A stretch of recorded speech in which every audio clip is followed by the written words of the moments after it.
नमस्कार। आपको दीपावली की हार्दिक हार्दिक शुभकामनाएं। और मैं उम्मीद करूंगा कि जैसे दीपावली रोशनी का त्यौहार है, दीपावली एक त्यौहार है जिसमें हम दीपों की अवली यानी कि दीपों की मालाएं लगाते हैं, इसी प्रकार से आपकी ज़िंदगी में भी खुशियों की, उन्नति की, प्रगति की मालाएं ऐसे ही लगती रहें। आज का ये खास एक स्पेशल एपिसोड है और मैं जानता हूँ कि हमारे साथ काफ़ी सारे यूथ कनेक्टेड हैं और काफ़ी सारे बच्चे भी कनेक्टेड हैं और जो बड़े हैं। मैं उम्मीद करता हूँ कि ये एपिसोड आपको पसंद आएगा और आप जो है परिवार के साथ में और अपने छोटे जो घर के सदस्य हैं, बच्चे हैं, भाई बहन हैं, उन्हें आप ये एपिसोड बिल्कुल दिखा सकते हैं। आज हम बात करेंगे हमारे जो रामायण ग्रंथ है, तो उसमें जो 7 अध्याय हैं या 7 कांड हैं उनकी बात करेंगे और हम शॉर्ट में समझने की कोशिश करेंगे। एक ब्रीफ में जो हिस्ट्री है, जो रामायण है, उसे हम समझने की कोशिश करेंगे और मैं इसे आज के परिप्रेक्ष्य में बताने की कोशिश करूँगा। एक छोटा सा प्रयास रहेगा। तो रामायण की जो शुरुआत है वो होती है बालकांड से, यानी कि बचपन से। तो जो हमारे श्री राम जी के पिताजी हैं, यानी कि अयोध्या नगरी में इक्ष्वाकु वंश के जो राजा दशरथ हैं, तो उन्हें पुत्र नहीं थे या उन्हें संतान नहीं थी। तो उन्होंने इच्छा जाहिर की कि संतान होनी चाहिए और इसके लिए उन्होंने यज्ञ करवाया। पुत्र की कामना या फिर संतान की कामना का यज्ञ करवाया और जब यज्ञ हुआ तो उन्हें 4 पुत्रों की प्राप्ति हुई। 4 पुत्र थे, राम, लक्ष्मण और भरत और शत्रुघ्न। तो अब जब ये 4 पुत्रों की प्राप्ति हुई तो देखा गया कि बहुत ही गौरवशाली, बहुत ही तेजोमय ये पुत्र हैं। तो इनके जो बचपन की शिक्षा है, शास्त्रार्थ है और जहाँ पे युद्ध प्रणाली सीखने की बात है, ये सारी चीज़ें जो हुई ये बालकांड में हुई। और इसी समय आप अगर देखेंगे कि जनकपुरी में राजा जनक थे, उन्हें भी संतान नहीं थी, तो उन्हें धरती में माता सीता एक पुत्री रूप में प्राप्त हुई और उन्होंने उन्हें अपनाया। राजा जनक ने बहुत ही खुशी खुशी उन्हें अपनाया और उन्हें पाला पोसा, उन्हें राजकुमारी के तौर पे बड़ा किया। और उनकी भी प्रतिभा एक इस प्रकार से छाई कि क्योंकि स्वयं जो है स्वयं सीता माता देवी अवतार हैं, तो उनकी भी जो एक छवि है वो इस प्रकार से निखरी कि उनकी ख्याति भी सुंदरता की ख्याति हो, या फिर क्योंकि वो राजकुमारी हैं और उसी के साथ में क्षत्रिय धर्म अपनाया है, तो बहुत ही बड़ी वीरांगना, तो वो भी बहुत खूबसूरती के साथ में उनका जीवन शुरू हुआ। तो ये बालकांड था। अब बालकांड के बाद में अगला जो है वो है अयोध्या कांड। अयोध्या कांड में क्या हुआ कि माता कैकेयी जो है, ये बहुत ही फेमस और बहुत ही प्रचलित ये कथा सुनाई जाती है, जो हुई कि मंथरा दासी जो सबसे अत्यधिक निकटतम दासी हैं, जो हमारी महारानी कैकेयी हैं इनकी, तो उन्होंने कहा कि भाई अब आपके पति देव जो हैं, मतलब महाराज दशरथ जो हैं, वो अपने ज्येष्ठ पुत्र को, अपने सबसे बड़े वाले पुत्र को जो है राजपाट दे देंगे, तो तुम्हारे पुत्र को क्या मिलेगा? तुम्हारे पुत्र को कुछ नहीं मिलेगा। तो उन्होंने इस तरीके से जो है मैनिपुलेट किया कैकेयी जी को। और ऐसे भी कहा जाता है कि क्योंकि ऐसा होना ही था, तो माता सरस्वती भी इस प्रकार से आकर के जो है मंत्रा के द्वारा इस तरीके से उन्हें समझाती हैं कि वो अपने पुराने जो महाराज दशरथ ने 2 वचन दिए थे उनकी आज डिमांड कर लें, आज मांग कर लें। तो अब कैकेयी जो हैं उन्होंने राजा दशरथ जी को बुलाया और बड़ी ही नाराज़गी में, तो राजा दशरथ परेशान कि कैकेयी इतनी नाराज़गी में क्यों, और बिल्कुल नाराज़गी में उस रूम में चली गई जहाँ पे नाराज़गी में जाया जाता है। तो वहाँ आकर के उन्होंने 2 वर मांग लिए। पहला वर उन्होंने मांगा कि राम को जो है 14 बरस का वनवास जो है वो दे दो, और दूसरा मांगा कि मेरे पुत्र को राज्याभिषेक करके राजा बना दो। अब ये 2 वर सुन करके जो है भरत को राजा बनाने में कोई आपत्ति नहीं है, पर राम को 14 वर्ष का वनवास देने में राजा दशरथ जो है वो अंदर से टूट गए, अंदर से कांप गए। उन्होंने कहा कि मेरा अत्यधिक प्रिय पुत्र है, उसको मैं वनवास कैसे दे दूं। उन्होंने कोशिश की, विनती की और रानी से मांगा। रानी ने रुष्टता में कह दिया कि इक्ष्वाकु वंश के लोग हो, कहते हो कि प्राण जाए पर वचन न जाए, देना है दो, नहीं देना है मत दो। तो इस बात को जो है जैसे ही श्री राम जी को पता चला, उन्होंने बिल्कुल बिल्कुल चूचा आनाकानी ना करते हुए बिल्कुल सत वचन, हाँ जैसी आज्ञा आपके पिताश्री, और वो वनवास के रेडी हो गए। और वो बिल्कुल प्रसन्न चित्त है, उनको कोई टेंशन नहीं, कोई जैसे आजकल हम देखते हैं ना मारामारी होती है, अरे ये पोजीशन मुझे नहीं मिली, ये पोजीशन मुझे नहीं मिली, कुर्सी की मारामारी, पता नहीं क्या क्या है ना, कोई चिंता नहीं, बड़े ही खुश हैं और कह रहे हैं मुझे पितृ आज्ञा का पालन करने को मिल रहा है, इससे बड़ा सौभाग्य और क्या मिलेगा, इस प्रकार से कह रहे हैं। तो मान गए। तो अयोध्या कांड में जो है इस तरीके की जो है चीज़ें होती हैं। फिर आगे राम वनवास के लिए निकलते हैं और राजा दशरथ उधर अपना शरीर त्याग करते हैं, उनकी मृत्यु होती है। तो अब शुरुआत होती है अरण्यक कांड की। अरण्य कांड जो है वहाँ पे मतलब जंगल का जो कांड है। तो अरण्य कांड में अब मिलते हैं ये अभी प्रेजेंट है जो नासिक का एरिया है ना।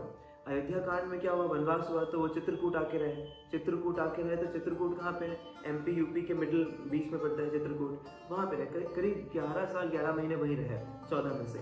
वहीं पर अलग अलग ऋषि मुनियों से आशीर्वाद लेते रहे, उनसे शिक्षा प्राप्त करते रहे, उस प्रकार से रहे वो बिल्कुल वन्य जीव बन के।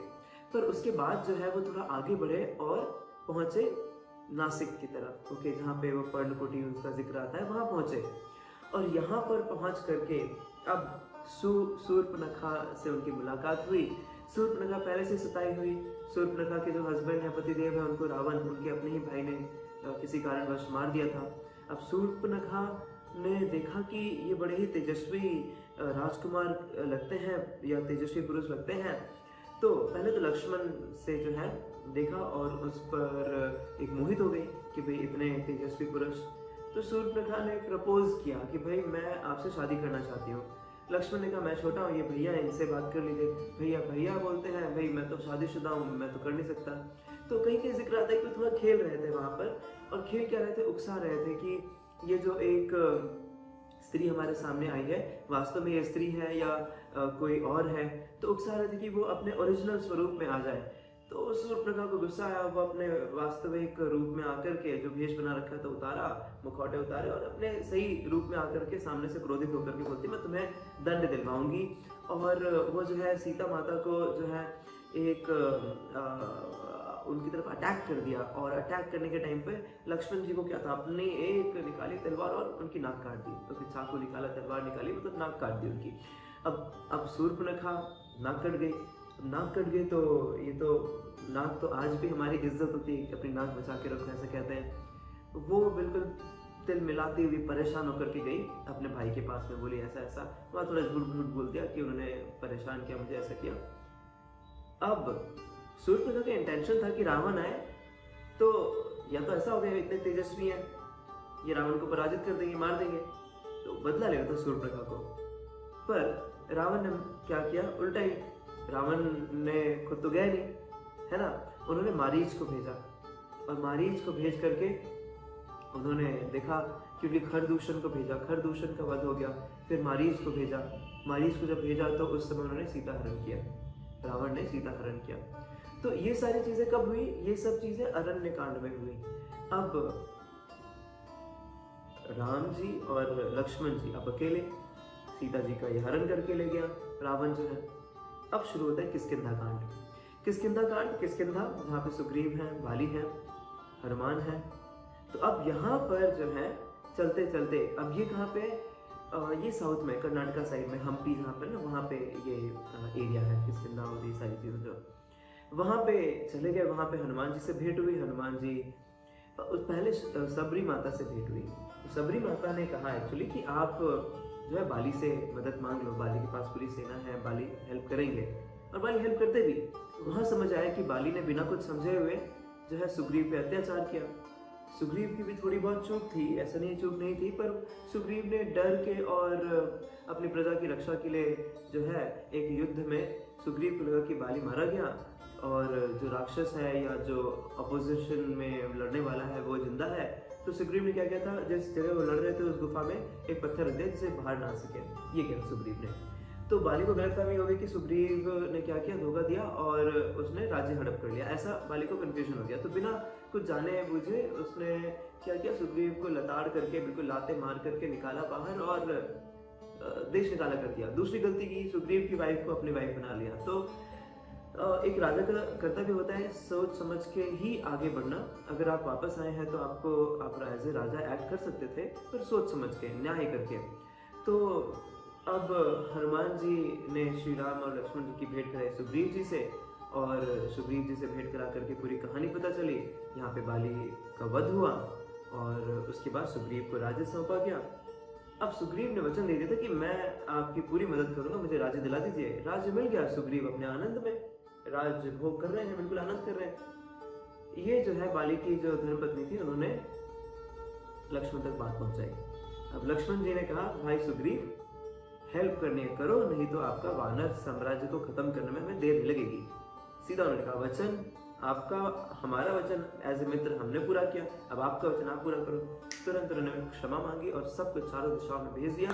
हनुमान जी भी एक टोली लेके निकले, हर जगह चारों दिशाओं में, पूरी जगह जहां वानर सेना थी सबको बुलाया, सबको भेजा चारों दिशाओं में, ढूंढो सीता माता को, ढूंढो सीता माता को, ढूंढो। तो ये वाली जो चीज है, ये बेसिकली कहाँ पे हुई, ये किष्किंधा में हुई। और अब आता है सुंदरकांड। सुंदरकांड में जब बेसिकली मालूम पड़ा कि जैसे जटायु उनका वध हो गया, उन्होंने बताया इस डायरेक्शन में जाओ, उनके भाई उनसे मुलाकात हुई, तो समझ आया कि रावण लेके गया है, और रावण जो है वो लंका लेके गया है, और लंका समुद्र के पार है, ये मिल गया, पता मिल गया। तो जब ये पता मिला सुंदरकांड में, तो अब खुशी खुशी, क्योंकि ये सुग्रीव ने कहा था, भाई ऐसे रिटर्न आओगे तो मारे जाओगे, मतलब आना तो खबर लेके आना, नहीं तो आना मत। इस तरीके से भेजा था, सब डरे सहमे हुए थे। अब खबर मिल गई तो बड़े हर्षोल्लास से वापस आए, और आने के बाद में बाग बगीचे में बहुत मस्त खाया पिया, और सुग्रीव जी को बोला सीता माता मिल गई है, पता मिल गया है। श्री राम जी से आशीर्वाद लेकर के, उनकी आज्ञा लेकर के हनुमान जी और टीम जो है चले आ गए। हनुमान जी को श्री राम जी ने एक आइडेंटिफिकेशन के लिए एक अंगूठी या एक ऐसा आभूषण दे दिया कि सीता माता उसको देख करके पहचान जाए। अब हनुमान जी चले, और जामवंत जी ने बड़ा अच्छा रोल प्ले किया।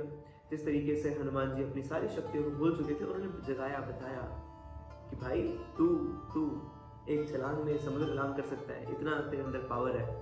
और हनुमान जी को अपने बचपन की खोई हुई वो शक्तियाँ वापस याद आई, और उन्होंने एक छलांग लगाई, और छलांग लगा करके समुद्र पार करने लगे।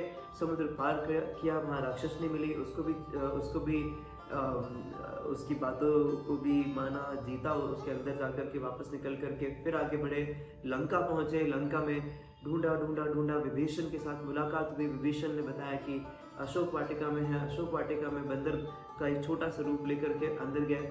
वहाँ जाकर के उन्होंने जब दर्शन किए, वो आइडेंटिफिकेशन दिखाई, माता जी, सीता माता जी को विश्वास हुआ, और फिर कहने तो लगे चलो माता जी मेरे साथ चलो। बोले नहीं, जब श्री राम स्वयं आएंगे तभी मैं चलूंगी।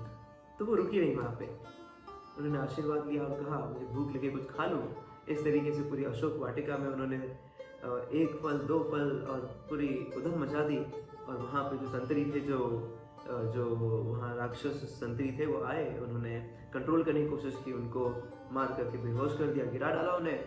उसके बाद में अक्षय कुमार आया, अक्षय कुमार भी मृत्यु को प्राप्त हुआ। मेघनाथ आया, उन्होंने ब्रह्मा जी के आशीर्वाद से जो है अस्त्र चला दिया। ब्रह्मा जी का सम्मान करते हुए उन्होंने उस अस्त्र को ग्रहण किया, और उसमें बंद करके वो ऐसे बंदी बन के आ गए रावण के पास में।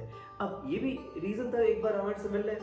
रावण ने जो है इतना तिरस्कार किया, नहीं सुना, कुछ नहीं माना, नहीं बोला कि कौन युद्ध करेगा मुझसे। और उन्होंने क्या किया, बोले इसकी पूंछ पे जो है, बंदर की पूंछ सबसे ज्यादा इंपॉर्टेंट है, पूंछ पे आग लगा दो। तो कपड़ा बांध करके लोग आग लगाने की कोशिश कर रहे हैं, कपड़ा बांध रहे, पूंछ पर ही बढ़ते जा रही है। आग लगाई, पूरी लंका जला दी। तो ये सुंदरकांड में इस तरीके से होता है।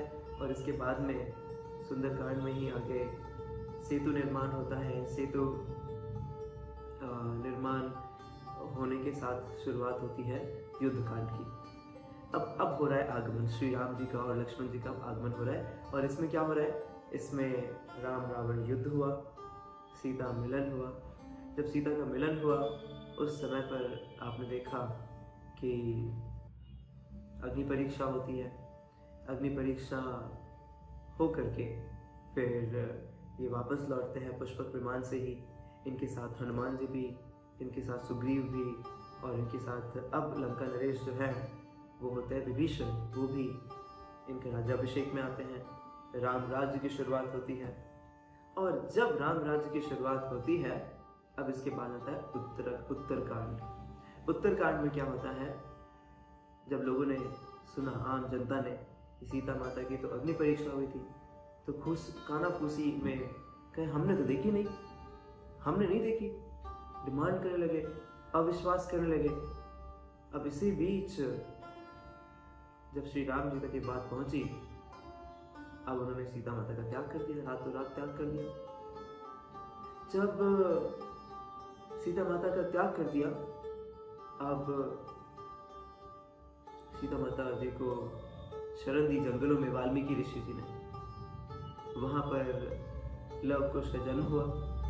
लव कुश थोड़े बड़े हुए। श्री राम जी ने अश्वमेध यज्ञ का आयोजन किया, और अश्वमेध यज्ञ को रोका किसने? लव कुश ने। यज्ञ यानी कि घोड़े दौड़ते हैं उसमें, और जो घोड़े को रोक लेगा या तो युद्ध करे या तो शरणार्थी बने। तो घोड़े रोक ले, बोले हम युद्ध, हमारे गुरु ने सिखाया है सब कुछ, हम युद्ध करेंगे। बोला, बात होते होते श्री राम जी तक पहुंच गई। और फिर इन्होंने माफी मांगी और घोड़ा वापस किया। फिर उसके बाद इन्होंने, लव कुश ने राम कथा सुनानी शुरू की। और जब राम कथा सुनाई तो वो सुनाते सुनाते वो दिन आया जब श्री राम जी ने सीता माता को त्याग करके वनवास के लिए फिर से भेज दिया था। और उसके बाद की कहानी तो किसी ने नहीं सुनी थी। उसके बाद की कहानी बताई कि लव कुश का जन्म हुआ। उसके बाद की कहानी बताई कि हम ही है लव कुश। और इस बार फिर से एक बार सीता माता को परीक्षा के लिए बुलाया गया। और जब बुलाया गया तो उन्होंने, क्योंकि धरती माँ की पुत्री के रूप में वो जानी गई, उन्होंने धरती माँ से आह्वान किया कि इतनी परीक्षाएं स्त्री के लिए क्यों, इतनी परीक्षाएं क्यों। और उन्होंने धरती माँ को पुकारा और वो धरती में समा गई। और इसके बाद में देवदूत आए, उन्होंने श्री राम जी को भी कहा कि आपका भी जो कार्यकाल है वो पूरा हुआ। तो उन्होंने भी सरयू नदी में जाकर के जो है अपने आप को सरयू में प्रवेश किया, और इस शरीर का त्याग करके वो जिस अवतार में थे वो अपने ओरिजिनल स्वरूप में गए। पर हनुमान जी उस समय पे उन्होंने कहा, नहीं, मुझे वहां नहीं जाना, मुझे तो यहीं रहना है जहाँ मैं राम राम राम राम राम राम राम राम नाम सुन सकूं, मुझे यहीं रहना है। तो आप देखेंगे हनुमानगढ़ी एक जगह है, हनुमानगढ़ी। तो हनुमान जी वहां आके रुक गए। हम कोशिश करेंगे आपको इसके वीडियोस दिखाने की। हनुमान जी वहां आके रुक गए। हनुमानगढ़ी नाम से आज भी बहुत ही फेमस पॉपुलर मंदिर है, वहाँ हम दर्शन करके भी आए। सरयू नदी आज भी है जहाँ पर इक्ष्वाकु वंश पूरा पला बड़ा, और सरयू नदी की अपनी एक महानता है। नमस्कार, और अब हम हैं सरयू नदी में।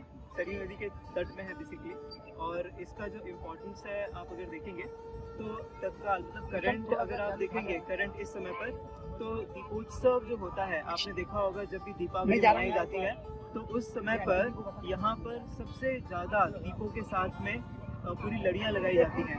ये जो पीछे आप देख रहे हैं ये पूरी नदी है। अभी अंधेरा है तो आपको पूरे बैक साइड में पूरा शायद व्यू नहीं आ रहा होगा, पर इसका जो एंड है वो यहाँ से दिखाई नहीं दे रहा है। और यही वो प्लेस है, अयोध्या प्लेस हमें पता है, जहाँ पे श्री राम जी का जन्म हुआ था।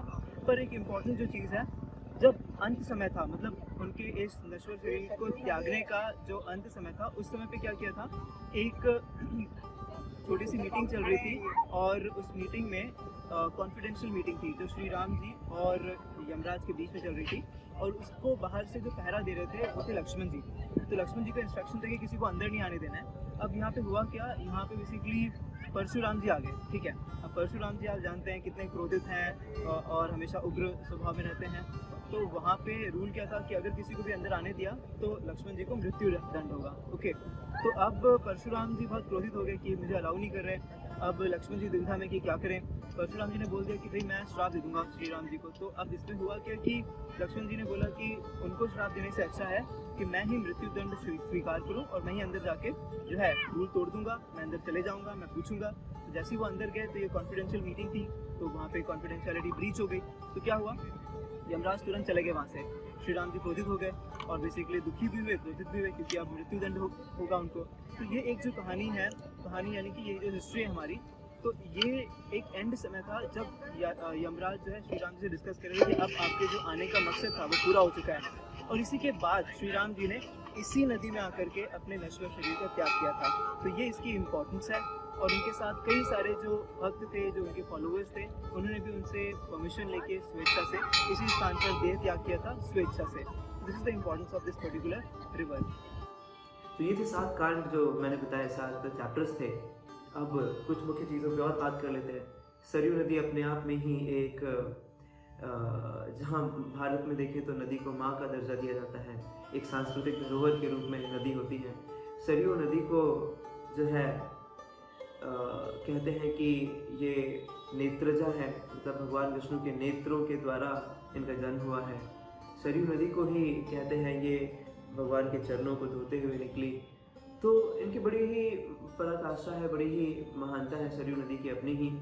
और उसी के साथ साथ आज अगर हम देखें तत्कालीन परिस्थिति में कि अयोध्या में आप देखेंगे तो सरयू में जो है वर्ल्ड रिकॉर्ड दिया जला के बनाया गया।